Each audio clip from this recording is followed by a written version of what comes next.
bem-vindo, bem-vinda a esse momento de culto que queremos ter em conjunto. Quero acolher a cada uma de vocês com as palavras bíblicas deste final de semana que se encontra em Efésios, no capítulo 1, versículo 17, onde diz: O Deus do nosso Senhor Jesus Cristo, o Pai da glória, conceda a vocês o espírito de sabedoria e de revelação no pleno conhecimento dele. Deus é para nós um Pai amoroso, que é capaz de dar a vida em nosso favor. Assim como qualquer bom pai, boa mãe seria capaz de dar a vida pelo seu filho, pela sua filha. Mas um pai amoroso não faz tudo pelo filho, pela filha. Um pai amoroso dá tarefas, ensina, dá liberdade, confia, adverte, às vezes até se irrita, porque o amor é tão grande e Ele quer o melhor para o seu filho, para a sua filha. E Deus é assim também. Ele não dita o rumo da nossa vida, mas Ele indica o caminho certo a seguir. Ele ensina, Ele confia que nós faremos a escolha certa. Uma importante tarefa que Ele nos deu é de continuarmos o ministério de Jesus aqui no mundo, de darmos continuidade a esse ministério. E para isso é importante que nós conheçamos Jesus, conheçamos Ele a fundo, que nós saibamos quais são os seus métodos, quais são os seus objetivos.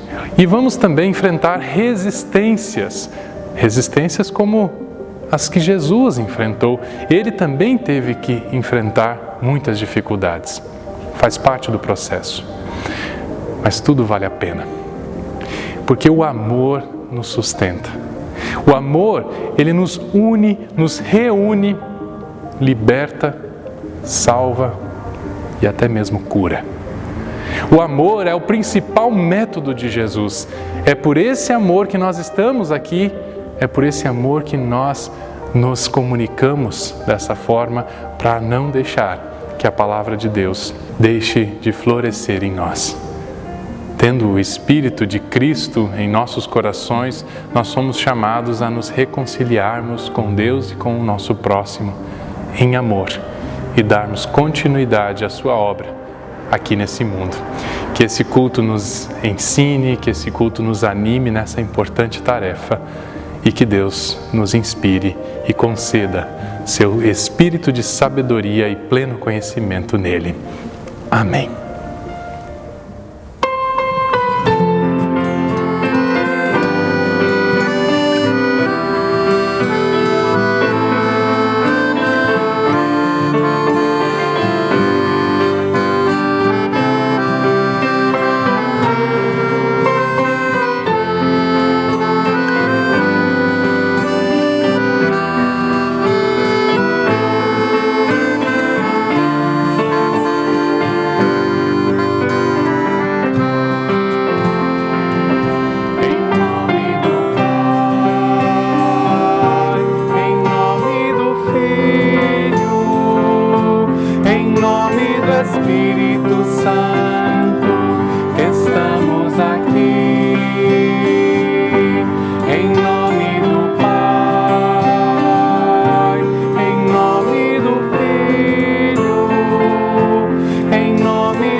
Nós celebramos esse culto em nome e na presença do Trino Deus, o Pai, o Filho e o Espírito Santo. Amém. O nosso auxílio, o nosso socorro vem do Senhor que fez o céu e a terra. Por isso eu quero convidar você agora a fechar os olhos, inclinar a sua cabeça. Sinta-se à vontade para também colocar diante de Deus aquilo que pesa no seu coração e pedir perdão.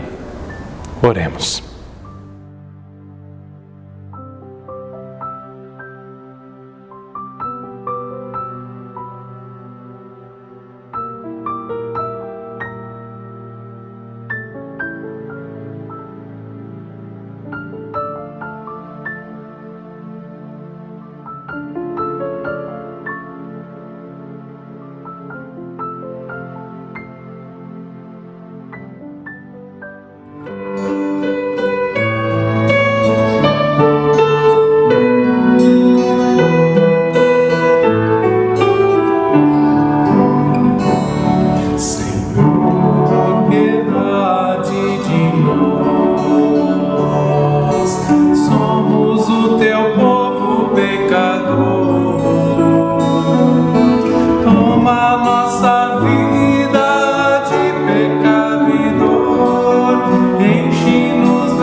E para a nossa reflexão desse final de semana, trago o texto segundo o apóstolo Paulo escreve aos Coríntios na sua segunda carta, no capítulo 6, os versículos 1 até o 13.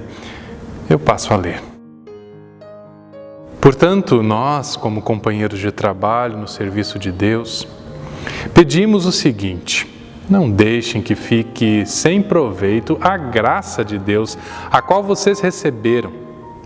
Escutem o que Deus diz.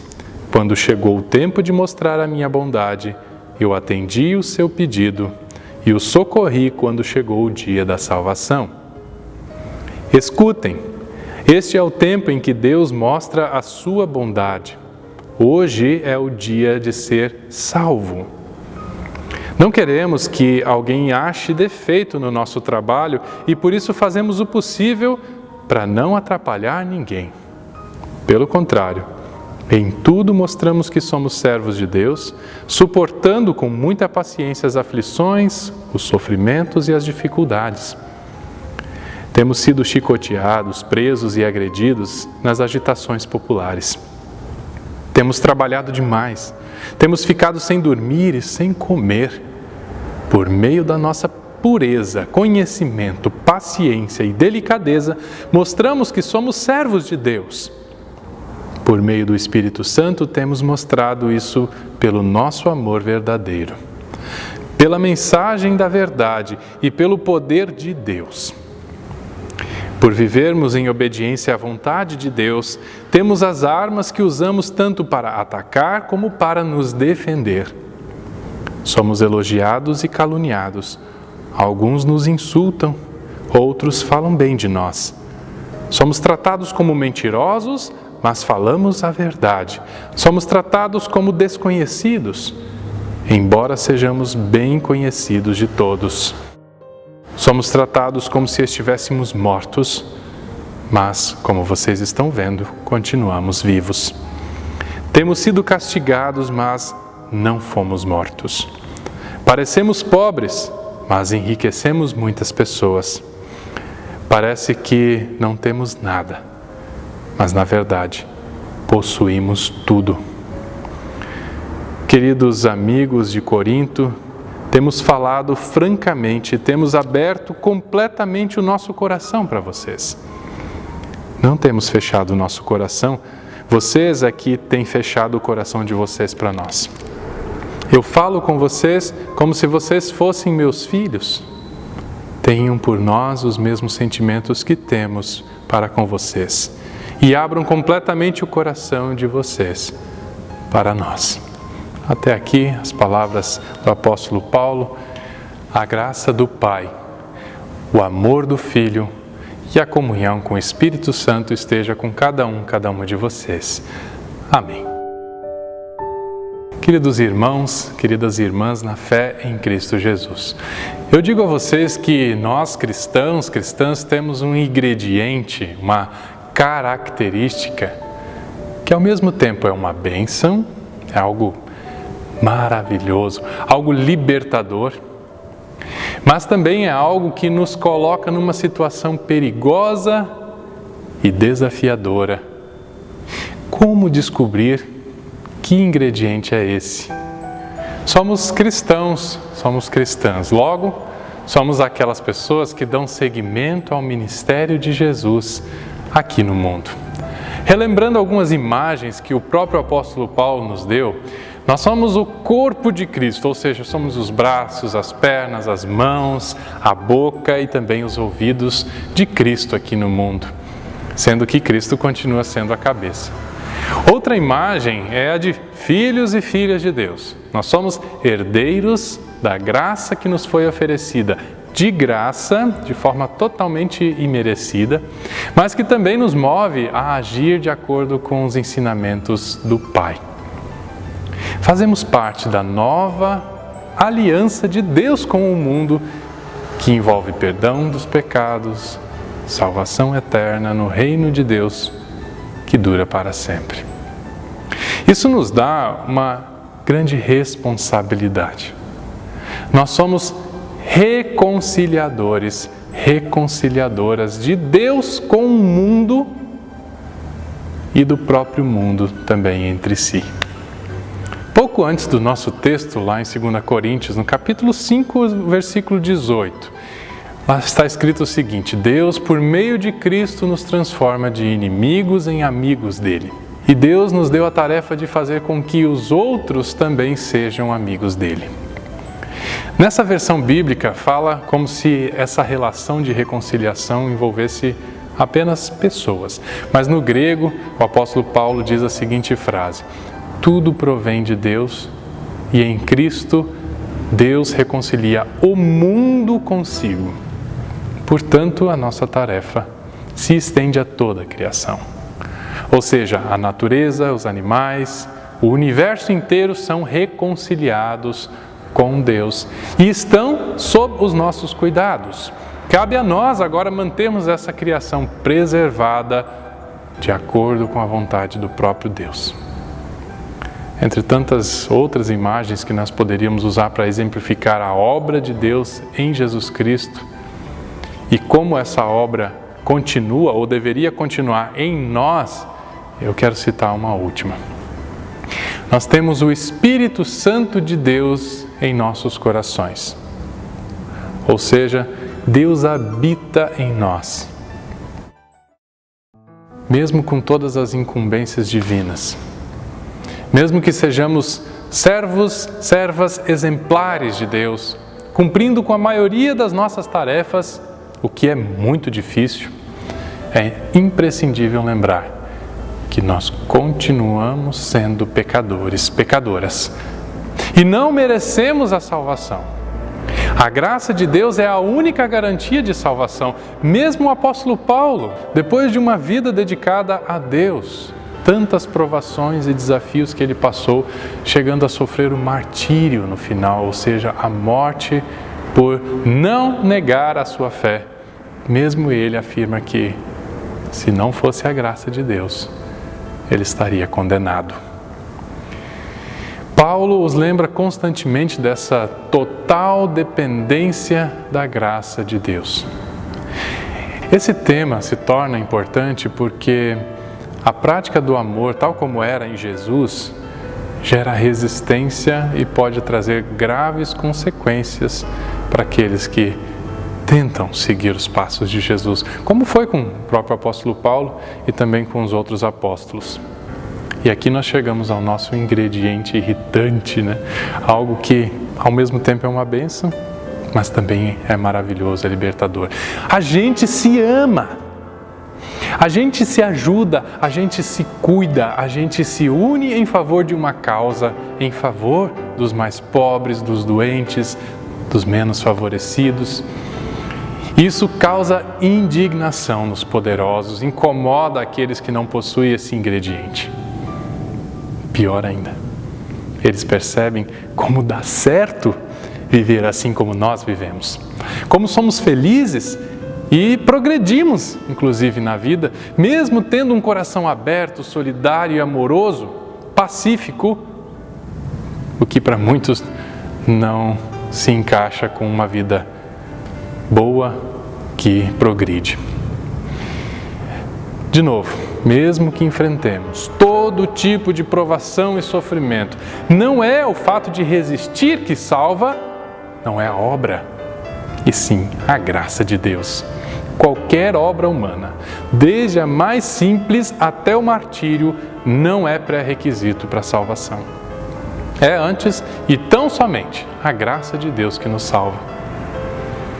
Por isso, se vierem me perguntar sobre jejuns, ajoelhar para orar, contar os versículos que lê na Bíblia e decora até, a quantidade e o valor das ofertas que dá lá para a igreja ou para os pobres, etc. Eu só vou dizer o seguinte: você precisa disso? A sua fé precisa disso? A sua fé te move a fazer essas coisas? Então faça. Faça, mas saiba que Deus nos salva gratuitamente. Ele não cobra nada. O que fazemos? Fazemos por amor e para continuar o ministério de Jesus aqui no mundo, a saber, o ministério da reconciliação. Quer saber de uma coisa? Quando você achar que não tem mais nada para fazer, como cristão, como cristã que você é, eu te desafio a se perguntar o seguinte: o mundo já está reconciliado com Deus totalmente? E enquanto a resposta ainda for não, nós ainda teremos muito o que fazer aqui nesse mundo. Não para alcançar a salvação, porque essa já nos alcançou através da graça de Jesus Cristo, de forma gratuita. Nós continuamos exercendo o amor, lutando pela verdade, pela justiça, porque Jesus nos mostrou que isso é importante fazer para alcançar a dignidade. O pastor Gottfried Brackmeier, ele diz o seguinte: vale que o amor de Cristo nos constrange, respectivamente nos domina, de onde resulta o imperativo de também nós amarmos os nossos próximos. É essa nova lei que vale a partir de Cristo, e é nisso que se resume o evangelho pregado por Paulo. Deus não quer destruir o mundo, Ele não o condena, não o julga. Deus quer salvar a sua criação. Eis porque o apóstolo é enfático ao constatar: estar aí o dia da salvação. Reside nisso toda a sua pregação, ou seja, o conteúdo do ministério da nova aliança. Olhando para o texto que nós lemos anteriormente, 2 Coríntios capítulo 6, versículos 1 até o 13. O apóstolo Paulo está enfrentando resistência dos membros de Corinto quanto à sua pregação. Ele explica que as suas advertências são fruto do amor que ele sente por eles. Como um pai ama seus filhos, o Paulo então ama esses membros lá em Corinto. O amor é tema importante na comunidade de Corinto. Talvez pelo contexto em que judaístas entre eles pressionavam para uma ênfase maior nas práticas ritualísticas, o que consequentemente também fazia com que a comunidade se tornasse mais exclusivista, mais fechada para a prática do amor. A comunidade de Corinto se encontra em descompasso com o próprio Jesus Cristo. Ele teve que sofrer a cruz por seu amor à humanidade. Digamos que em Corinto eles não gostassem muito da cruz. O problema é que, com isso, eles perdem a capacidade da compaixão, da misericórdia, da bondade, ou seja, do próprio amor. Uma fé que não se compromete com o amor significa traição do Evangelho. Corinto era uma comunidade com muitos dons. E o risco era que a arrogância deles os fizesse esquecer da principal tarefa deixada por Cristo. Cristo disse: amem uns aos outros, como eu os amei, amem também uns aos outros. Prerrogativa para ser cristão era ser amoroso, pacífico, acolhedor, reconciliador e saber-se agraciado por Deus. Não deixar que as boas obras subam a cabeça, porque a graça de Deus nos basta. Isso percebemos na fala do apóstolo Paulo entre os versículos 5 até o 10, descrevendo tudo o que eles cristãos então tinham que passar, apenas por serem cristãos. Hoje já é bem diferente, mas eles tinham que passar por isso, tratados como mentirosos, mas falando a verdade. Algumas coisas se repetem, né? Tratados como se estivessem mortos, mas estando vivos, castigados, mas não mortos, às vezes tristes, às vezes alegres, parecendo pobres, mas enriquecendo muitas pessoas, parecendo não ter nada, mas na verdade possuindo tudo, porque a graça de Deus nos basta. Apesar disso tudo, nada fazia eles serem melhores que ninguém em nada. Porém, pela graça de Deus, tudo valia a pena. Amar exige compromisso com a verdade em defesa dos fracos e injustiçados. O amor não tolera mentira e se recusa a ceder às tentações como dinheiro, poder, prestígio, popularidade. Como os cristãos viviam assim, isso escandalizava os grupos influentes. Como pode eles se conformarem com poucas coisas, né? Como pode eles se conformarem em não terem poder, prestígio? Se conformarem apenas com amor? Alguém que agisse dessa forma era denunciado como elemento subversivo, que deveria ser eliminado e até mesmo morto. Os poderosos costumam tentar silenciar os profetas. Por que outro motivo teria Jesus que morrer na cruz? Mas o apóstolo então precisa lembrar os membros de Corinto disso. Em 1 Coríntios 13, os versículos 1 seguintes, nós vemos a descrição do apóstolo Paulo sobre a importância do amor. Famoso texto que conhecemos: ainda que eu fale a língua dos homens, dos anjos. O pastor Brackmeier descreveu da seguinte maneira: o amor, caso ele se concretizasse mesmo em pequenas parcelas, iria revolucionar o mundo. Daria rosto mais humano a uma sociedade terrivelmente viciada por disputa por poder, por riqueza e prestígio. Não existe salvação deste mundo à parte do amor. Trata-se da premissa básica de uma humanidade justa, fraterna, próspera. Todos os bens, as maiores conquistas, toda a grandeza humana, a nada se reduzem se não tiver amor. Queridos irmãos, ser cristão nesse mundo tem um preço. Assim como amar as pessoas também tem um preço. Mas não significa que nós iremos atrás do sofrimento, atrás das provações. Nós vamos sim nos unir e dividir esses sofrimentos, essas provações, para torná-los mais leves. A comunidade precisa continuar atenta às demandas do amor e sempre fazer o que for preciso para se ajudar, para exercer o amor. Que Deus nos ajude nessa tarefa. Amém.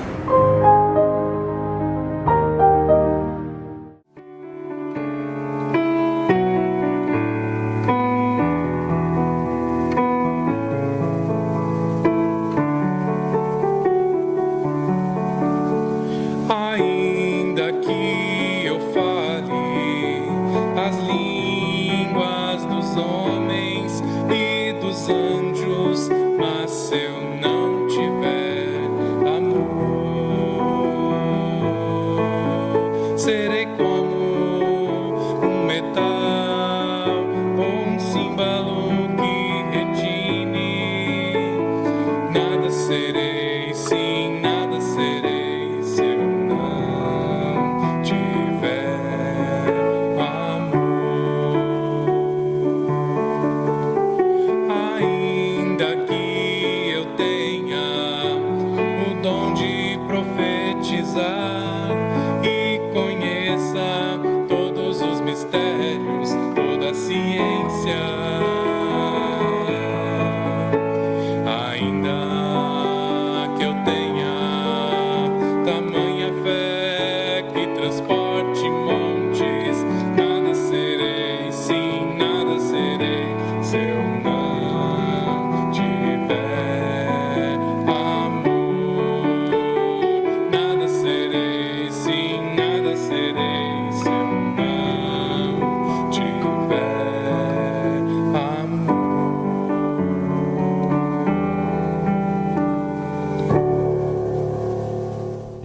prezados membros da comunidade de Cuiabá, amigos e amigas que nos acompanham.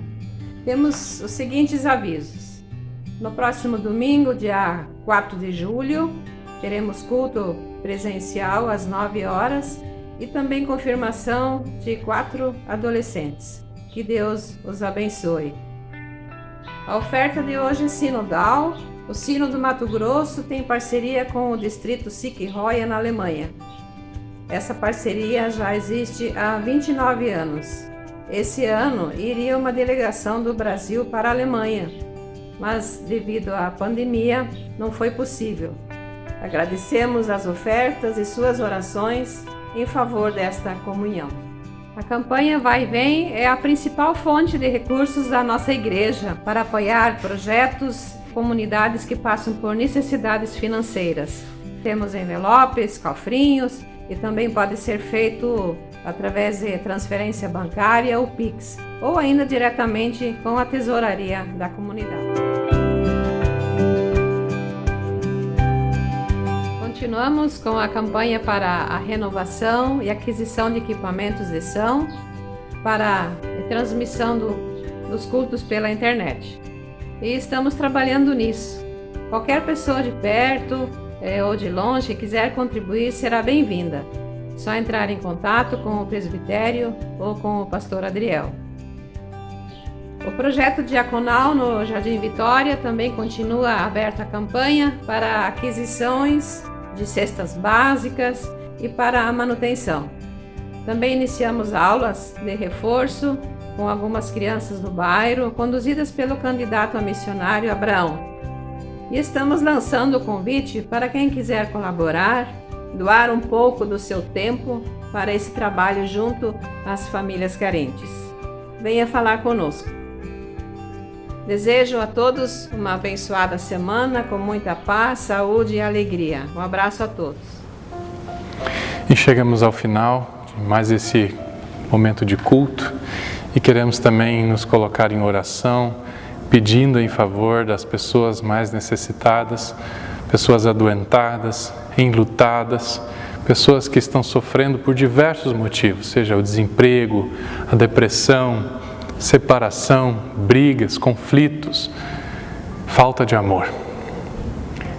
Nós queremos pedir a Deus, olhe, Senhor, por todos os seus filhos, por todas as suas filhas que sofrem nesse mundo. Você aí na sua casa, no seu momento agora, coloque também diante de Deus aquilo que está em seu coração, coloque o que você tem em mente, seus problemas e também das pessoas que você ama.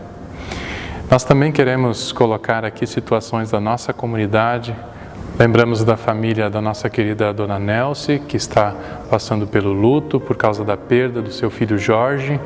Também lembramos com carinho do Ricardo, da Adriana, os irmãos do Jorge, ele que faleceu aos 53 anos por causa de um infarto.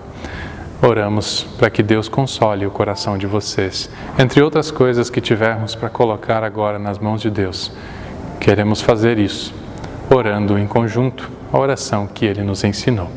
Oremos.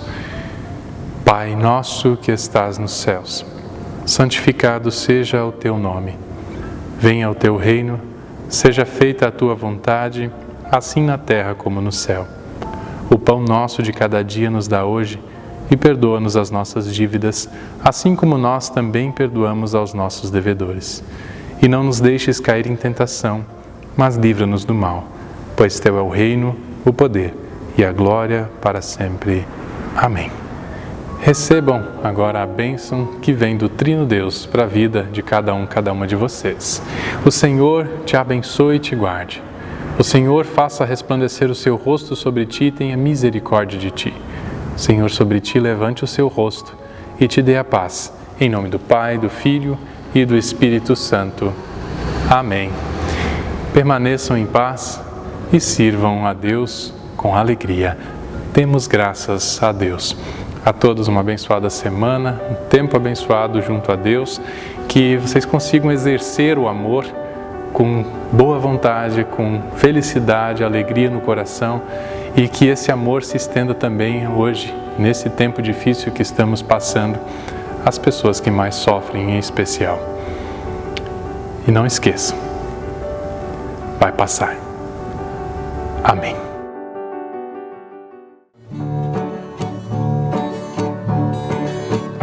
Fonte eterna de amor, que transborda de bondade, te derramas em favor de toda a humanidade. Vem me dar a tua mão e conduz a minha vida nesses tempos de aflição. Concede-me guarida sob a luz do teu olhar. Siga em paz a minha estrada, pois eu sei que vais guiar cada passo da jornada. Vem, Senhor, me carregar nos momentos de cansaço, caso eu venha tropeçar, que eu caia em teu abraço.